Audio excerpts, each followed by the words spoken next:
Hello everyone, আসসালামু আলাইকুম। আশা করি যে যেখানে বসে ভিডিওটি দেখছেন সবাই ভালো আছেন, সুস্থ আছেন।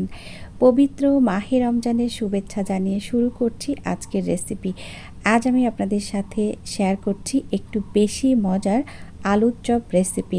আলুর চপ আমরা সবাই বানাতে পারি, বাট আমি একটু অন্য নিয়মে বানাই, সেটাই আপনাদের সাথে শেয়ার করব। তাহলে চলুন কথা না বাড়িয়ে মূল রেসিপিতে চলে যাই। প্রথমেই আমি এখানে অনেকগুলো আলু সিদ্ধ করে নিয়েছি এবং সিদ্ধ করেই আমি খোসাগুলো ছাড়িয়ে নিয়েছি। আর এই কাজগুলো গরম থাকা অবস্থায় করতে হবে আপনাকে। যদি শক্ত ঠান্ডা হয়ে যায় তারপরে কিন্তু শক্ত হয়ে যাবে। এখন হচ্ছে আমি একটা গ্রেটারের চিকন পাশ দিয়ে আমি গ্রেট করে নিচ্ছি। আপনারা চাইলে কিন্তু গরম থাকা অবস্থায় স্টিলের গ্লাস অথবা ম্যাশার দিয়েও ম্যাশ করে নিতে পারেন। মোটামুটি কথা হচ্ছে একেবারে সুন্দর একটা আলু ভর্তা তৈরি করে নিতে হবে, যাতে করে এই আলু ভর্তার ভিতরে কোনো দলা না থাকে। তো এইভাবে আমি এখন পুরোটা করে নিচ্ছি। আলু ভর্তাটা পাশে রেখে চলে আসলাম চুলায়। একটা কড়াই বসিয়ে দিয়েছি আর কড়াইয়ের মধ্যে একটু বেরেস্তা ভাজি করা তেল দিয়ে দিলাম।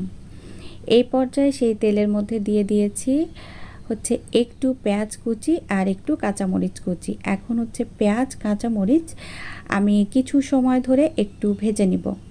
দেখতে পাচ্ছেন যখন ভাজা হয়ে গিয়েছে তখন আমি এর মধ্যে দিয়ে দিলাম একটা ডিম। আর এই ডিমটা দিয়ে এখন আমি হচ্ছে ভালো করে ঝুরি করে নিব, এই পেঁয়াজ মরিচের সাথে সুন্দর করে মিশিয়ে নিব। আর আপনি যদি এইভাবে আলুর চপ তৈরি করেন তাহলে সেই চপ খেতে অনেক বেশি ভালো লাগে এবং অনেক বেশি টেস্টি হয়। তো এখন যখন ভাজা হয়ে গিয়েছে আমার ডিমটা, পেঁয়াজ, কাঁচামরিচ, তারপর আমি আলু ভর্তাটা এর ভিতরে দিয়ে দিলাম। চুলাটা কিন্তু অফ করে দিয়েছি, আমি একটু জাস্ট মিশিয়ে নিচ্ছি আর কি। এই পর্যায়ে আমি একটা বড় বোলের মধ্যে নামিয়ে কিছু জিনিস অ্যাড করছি। প্রথমে দিয়ে দিয়েছি ধনিয়া পাতা কুচি, এখন দিয়ে দিচ্ছি স্বাদ মতো লবণ, আর লবণটা একটু বুঝেই দিতে হবে। আর এখন দিয়ে দিচ্ছি হচ্ছে চিলি ফ্লেক্স। আর আপনার এই আলু চপের মধ্যে অবশ্যই চিলি ফ্লেক্স দিতে হবে, তাহলে বেশি মজা পাবেন। এখন দিয়ে দিলাম ভাজা জিরার গুঁড়া। আর এখন দিয়ে দিচ্ছি হচ্ছে পেঁয়াজ বেরেস্তা। আর অবশ্যই পেঁয়াজ বেরেস্তা দেওয়ার চেষ্টা করবেন আলুর চপের ভিতরে। এখন আমি সব কিছু ভালোভাবে হাত দিয়ে মাখিয়ে নেব। আমি একটু সামান্য পরিমাণ সরিষার তেল দিয়েছি, সেটা আসলে স্কিপ হয়ে গিয়েছে। তো আমার মাখানো যখন হয়ে গিয়েছে তারপর এখন আমি চপটা তৈরি করে নিচ্ছি। তো এই পর্যায়ে আপনারা চাইলে চপ গোলও বানাতে পারেন। সবাই আলুর চপটা গোলই বানায়, তবে আমি আজকে গোল বানাবো না। আমি জাস্ট দেখিয়ে দিলাম আপনাদেরকে। আমি আজকে একটু বাঁকা করে এইভাবে একটা চাপ দিয়ে একটু চ্যাপটা করে এরকমের চপ বানাবো। তো আমি বানিয়ে নিয়েছি। এখন আমি চপটাকে ভাজার জন্য একটা বেটার তৈরি করব। তো একটা চালনির মধ্যে প্রথমে দিয়ে দিয়েছি হাফ কাপ পরিমাণ বেসন, তারপর দিয়ে দিলাম 1/4 কাপ পরিমাণ হচ্ছে কর্নফ্লাওয়ার। এখন আবার দিয়ে দিচ্ছি হাফ কাপ পরিমাণ বেসন। টোটাল আমি 1 কাপ পরিমাণ বেসন দিয়েছি, 1/4 কাপ পরিমাণ হচ্ছে কর্নফ্লাওয়ার দিয়েছি। এখন একটু ভালো করে মিশিয়ে নিচ্ছি। এখন কিছু মশলা অ্যাড করব। দিয়ে দিলাম স্বাদ মতো লবণ। এখন দিয়ে দিচ্ছি এই 1 চা চামচ ভর্তি করে শুকনো মরিচের গুঁড়া। আর এখন দিয়ে দিলাম হাফ চা চামচ গরম মশলা। এখন দিয়ে দিচ্ছি হাফ চা চামচ চাট মশলা।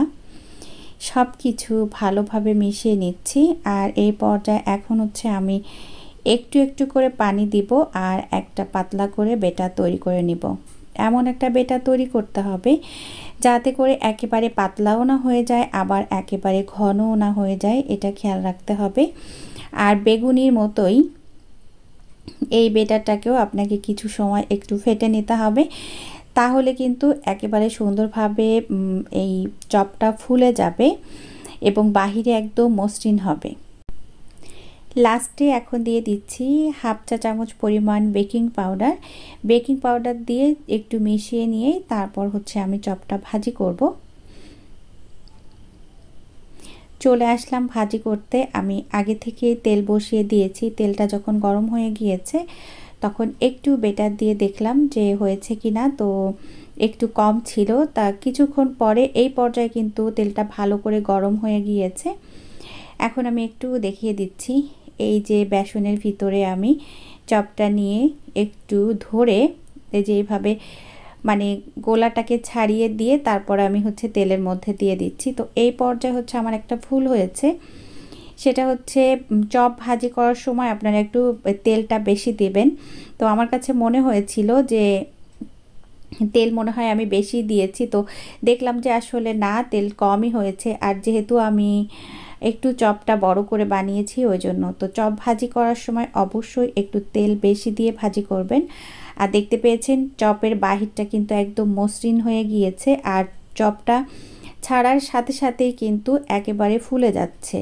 তো আপনার যদি বেটারটা ভালো হয় তাহলে কিন্তু ওইভাবে চুপসে যাবে না, একদম ছাড়ার সাথে সাথেই কিন্তু ভালোভাবে ফুলে যাবে। তো এই পর্যায়ে হচ্ছে আমি যতগুলো ভাজি করব আর কি সবগুলো দিয়ে একটু উল্টে পাল্টে ভাজি করব। আর আমি কিন্তু আজকে সবগুলো ভাজি করব না, আমি ওগুলো রেখেও দিয়েছি, মানে ফ্রোজেন করে। ওটা কিন্তু নর্মাল ফ্রিজে রেখে 4-5 দিন খাওয়া যাবে। তো এখন হচ্ছে আমি উল্টে পাল্টে দিচ্ছি আর ভালো করে ভেজে নিচ্ছি।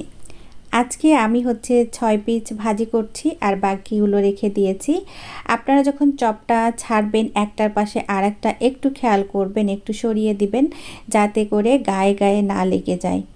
তো আমার চপগুলো ভাজা হয়ে গিয়েছে, এখন আমি তুলে নিচ্ছি। আশা করছি আজকের রেসিপি ভালো লেগেছে। এতক্ষণ সাথে থাকার জন্য সবাইকে অসংখ্য অসংখ্য ধন্যবাদ।